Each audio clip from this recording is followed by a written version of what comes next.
രാജസ്ഥാനിലെ ജയ്സാൽമീറിൽ നിന്ന് ഒരു വാർത്ത പുറത്തു വരുന്നുണ്ട്. നമുക്കറിയാം, ഉത്തരേന്ത്യയിലെല്ലാം പശുക്കളെ ഗോമാതാവായി കണ്ട് ആരാധിക്കുന്ന ആൾക്കാരാണ് ഉള്ളത്. പശുക്കൾക്ക് എന്തെങ്കിലും സംഭവിച്ചു കഴിഞ്ഞാൽ അവരുടെ വിശ്വാസത്തിന്റെ മേലുള്ള കടന്നുകയറ്റമായിട്ടാണ് അവർ ഇതിനെ കണക്കാക്കുന്നത്. ഇപ്പോഴിത് അവരുടെ ഇടയിൽ വലിയ രീതിയിലുള്ളൊരു രോഷം കത്തിപ്പടർന്നിരിക്കുകയാണ് എന്നുള്ളതാണ് മനസ്സിലാക്കാൻ കഴിയുന്നത്. രാജസ്ഥാനിലെ ജയ്സാൽമീർ ജില്ലയിൽ നിന്നും പുറത്തു വന്ന ഒരു റിപ്പോർട്ട് ഞെട്ടിക്കുന്നതാണ്. ഈ സംഭവം ഗോ സംരക്ഷണത്തെയും സർക്കാർ സംവിധാനങ്ങളെയും കുറിച്ച് ഗുരുതരമായിട്ട് ചോദ്യങ്ങളാണ് ഉയർത്തുന്നത്.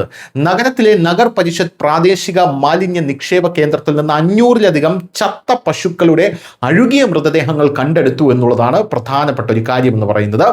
ജനങ്ങൾക്കിടയിൽ ഇതേ തുടർന്ന് വലിയ രീതിയിലുള്ള രോഷം പൊട്ടിപ്പുറപ്പെട്ടിരിക്കുകയാണ്. സോഷ്യൽ മീഡിയയിൽ ഈ വീഡിയോ വൈറലായിട്ടുണ്ട്. മുഴുവൻ വിഷയവും ചർച്ചാ വിഷയമാക്കുന്നുണ്ട് ജനങ്ങൾ.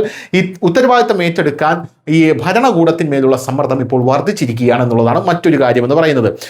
ജയ്സാൽമീർ ജില്ലാ ആസ്ഥാനത്ത് നിന്ന് ഏകദേശം 7 കിലോമീറ്റർ അകലെ റാംഗഡ് മാർഗിലാണ് നഗർ പരിഷത്തിന്റെ മാലിന്യ കൂപാരം സ്ഥിതി ചെയ്യുന്നത്.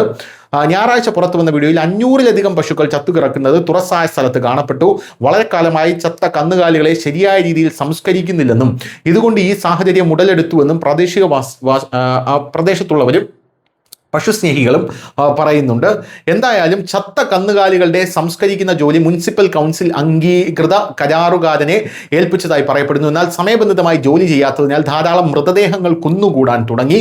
വീഡിയോ വൈറലായതോടെ പൊതുജന രോഷം പടരുകയാണ്. ഭരണകൂടം അടിയന്തര നടപടി സ്വീകരിക്കണം എന്നുള്ള ആവശ്യം ഇപ്പോൾ ശക്തമാകുകയാണ്. News desk Malayalam.